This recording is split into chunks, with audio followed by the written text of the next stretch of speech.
Hello दोस्तों, कैसे हैं आप सभी लोग। आज की कहानी है माता सबरी की कथा। बात भगवान राम के जन्म से पहले की है, जब भील आदिवासी कबीले के मुखिया अज के घर बेटी पैदा हुई थी। उसका एक नाम श्रमणा और दूसरा नाम शबरी रखा गया। शबरी की माँ इंदुमती उसे खूब प्यार करती थी। बचपन से ही शबरी पशु पक्षियों की भाषा समझकर उनसे बातें करती और जब सबरी की माँ उसे देखती तो कुछ समझ नहीं पाती थी। कुछ समय बाद एक पंडित ने शबरी के परिवार को बताया कि वो आगे चलकर सन्यासी बन सकती है। इस बात का पता चलते ही शबरी के पिता ने उसका रिश्ता तय कर दिया। जैसे ही शादी का दिन नजदीक आया, शबरी के घर वालों ने खूब सारी बकरियां और अन्य जानवर घर के पास लाकर बांध दिए।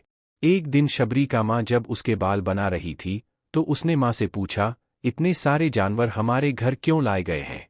माँ ने जवाब दिया, बेटी, तुम्हारा विवाह होने वाला है, इसलिए हम लोगों ने इनका इंतजाम बलि के लिए किया है।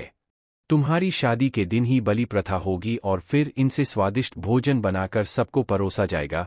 यह सब सुनकर शबरी दुखी हो गई। काफी देर तक शबरी ने उन जानवरों को आजाद करने के बारे में सोचा। सोचते सोचते शबरी के मन में हुआ कि अगर ये जानवर यहाँ नहीं होंगे तो इनकी बलि रुक सकती है। ऐसा नहीं हुआ तो मेरे घर से कहीं चले जाने पर ही यह बलि रुकेगी। जब मैं ही नहीं रहूंगी तब न विवाह होगा और न ही बलि प्रथा। इससे मासूम जानवर बच जाएंगे। इसी सोच के साथ जानवरों को रखी गई जगह पर सबरी पहुंची। उसने सोचा कि उन्हें खोल देती हूं, लेकिन वो ऐसा नहीं कर पाई। उसके बाद शबरी जंगल की तरफ भागने लगी। भागते भागते शबरी ऋषिमुख पर्वत पहुंच गई। वहां करीब 10,000 ऋषि रहा करते थे। शबरी को लगा कि वो भी इसी जंगल में किसी तरह ऋषिमुनियों की सेवा करके अपना जीवन जी लेगी।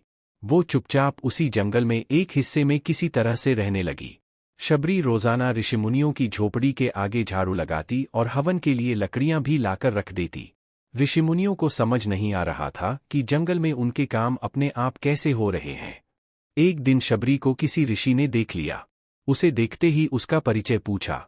जैसे ही शबरी ने बताया कि वो भील आदिवासी परिवार से संबंध रखती है तो उसे ऋषियों ने खूब डांट लगाई। शबरी को इस बात का बिल्कुल भी पता नहीं था कि उसकी जाति छोटी है और उसे ऋषियों द्वारा जाति की वजह अपमान सहन करना पड़ेगा। इतना सब होने के बाद भी शबरी हर ऋषिमुनि के दरवाजे पहुंचती और उनके आंगन में झाड़ू लगाकर उनसे गुरु दीक्षा देने के लिए कहती। हर कोई शबरी को उसकी जाति की वजह से अपने आश्रम से भगा देता था। ऐसा होते होते काफी समय बीत गया। उसके बाद शबरी मतंग ऋषि की कुटिया में पहुंची। वहां पहुंचकर मतंग ऋषि को सबरी ने बताया कि वो उनसे गुरु दीक्षा लेना चाहती है। उन्होंने खुशी खुशी उसे अपने गुरुकुल में रहने दिया और भगवान से जुड़ा ज्ञान देते रहे। शबरी ने भी अपने गुरु मतंग ऋषि की सेवा करने में कोई कसर नहीं छोड़ी। वो गुरुकुल के भी सारे काम करती थी। शबरी से खुश होकर मतंग ऋषि ने उसे बेटी मान लिया था। समय के साथ मतंग ऋषि का शरीर बूढ़ा हो गया। उन्होंने एक दिन शबरी को अपने पास बुलाया और कहा, बेटी, मैं अपना देह त्यागना चाह रहा हूं। बहुत साल हो गए इस शरीर में रहते रहते। शबरी ने दुखी मन से कहा, आपके ही सहारे मैं इस जंगल में रह पाई हूं। आप ही चले जाएंगे तो मैं जीकर क्या करूंगी? आप अपने संग मुझे भी ले जाइए, मैं भी देह त्याग दूंगी। मतंग ऋषि ने जवाब दिया, बेटी, तुम्हें चिंता करने की जरूरत नहीं है। राम तुम्हारी चिंता करेंगे और ध्यान भी रखेंगे। शबरी ने राम का नाम सुनने के बाद पूछा, वो कौन है और उन्हें मैं किस तरह से ढूंढूंगी? मंतग ऋषि ने बताया, राम कोई और नहीं भगवान है। वो तुम्हें सारे अच्छे कर्मों का फल देंगे। तुम्हें उन्हें ढूंढने की कोई जरूरत नहीं है। वो एक दिन खुद तुम्हें खोजते हुए इस कुटिया में आएंगे और तुम्हें उनके हाथों ही मोक्ष मिलेगा।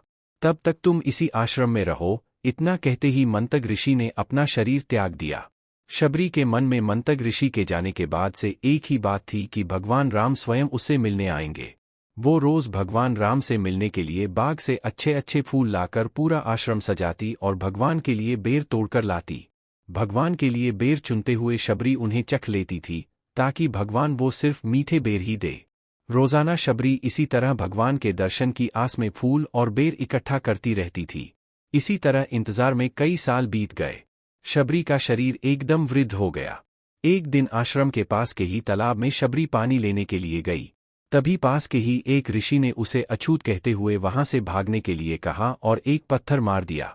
वो पत्थर जब शबरी को लगा तो उसे चोट लगी और खून बहने लगा। बहते हुए खून की एक बूंद उसी तालाब के पानी में गिर गई। तभी पूरा तालाब का पानी खून में बदल गया। ये सब होता देखकर ऋषि ने शबरी को ही डांटा और कहा कि पापीन, तुम्हारी वजह से पूरा पानी खराब हो गया। रोज ऋषि उस पानी को साफ करने के लिए अपनी कई तरह की विद्याओं का इस्तेमाल करते। कई सारे जतन करने के बाद भी कुछ नहीं हुआ। फिर उन्होंने गंगा जैसी कई पवित्र नदियों का जल भी उस तालाब में डाला, फिर भी तालाब का पानी साफ नहीं हो पाया और वो खून जैसा ही रहा। कई सालों तक तालाब के पानी को साफ करने की कोशिश के बाद भी कुछ काम नहीं आया, तो ऋषि ने थककर सब कुछ छोड़ दिया।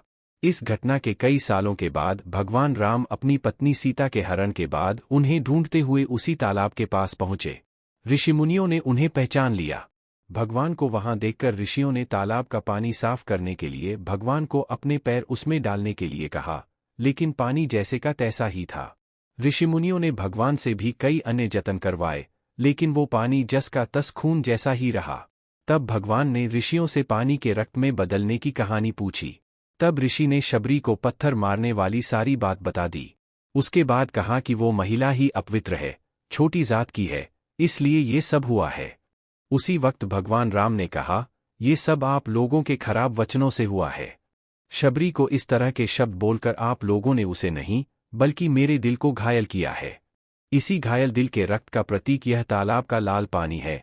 आगे भगवान राम बोले, कहाँ है वो माई, मैं उनसे मिलना चाहता हूँ। तब तक शबरी उसी तालाब के पास पहुंच जाती है। इस दौरान शबरी के पैर को ठोकर लगती है और कुछ घूल उस तालाब में गिर जाती है। तभी सारा पानी साफ हो जाता है। भगवान सबसे कहते हैं कि देखिए, आप लोगों ने क्या कुछ नहीं किया, लेकिन पानी साफ नहीं हो पाया। अभी सिर्फ इनके पैर की थोड़ी सी धूल ने ही तालाब का पानी साफ कर दिया। भगवान राम को शबरी पहचान चुकी थी। उन्हें प्रणाम करके शबरी ने कहा, भगवान, आप मेरे साथ कुटिया में चलिए। भगवान भी खुशी खुशी शबरी के साथ चल पड़े। फूलों से शबरी ने भगवान राम का स्वागत किया। वो सीधे बेर तोड़ने के लिए बाग गईं और चकचक कर उनके लिए बेर लेकर आई। उन्होंने बड़े ही प्यार से भगवान राम और उनके भाई लक्ष्मण को बेर दिए। भगवान राम ने भी उतने ही प्यार से उन बेर को खाना शुरू किया। तभी बेर देखकर मुंह बनाते हुए लक्ष्मण ने कहा, भैया ये बेर जूठे हैं, इन्हें आप कैसे खा सकते हैं? भगवान ने जवाब दिया, लक्ष्मण, ये जूठे नहीं बल्कि बहुत मीठे हैं। शबरी माई हम सबके लिए ये बहुत प्यार से तोड़कर लाई हैं। इतना कहकर भगवान राम प्यार से उन बेर को खाने लगे। भगवान ने जाते हुए शबरी माई से कहा, आप मुझसे जो चाहे वो मांग सकती हैं। शबरी ने उन्हें कहा, मतंग ऋषि के कहने पर मैं आज तक सिर्फ आपके दर्शन करने के लिए जी रही थी। अब आप मुझे मोक्ष प्रदान कीजिए। मैं अपना शरीर आपके सामने ही त्यागूंगी। उसी वक्त शबरी ने अपना शरीर त्याग दिया। भगवान राम ने अपने हाथों से उनका अंतिम संस्कार किया और सीता माँ की खोज में आगे बढ़ गए। इस तरह से ऋषि मतंग की बात सच साबित हुई और शबरी को भगवान राम के दर्शन भी हुए। तभी से भगवान राम को शबरी के राम भी कहा जाने लगा। कहानी से सीख, सच्ची श्रद्धा हो तो भगवान के दर्शन जरूर होते हैं।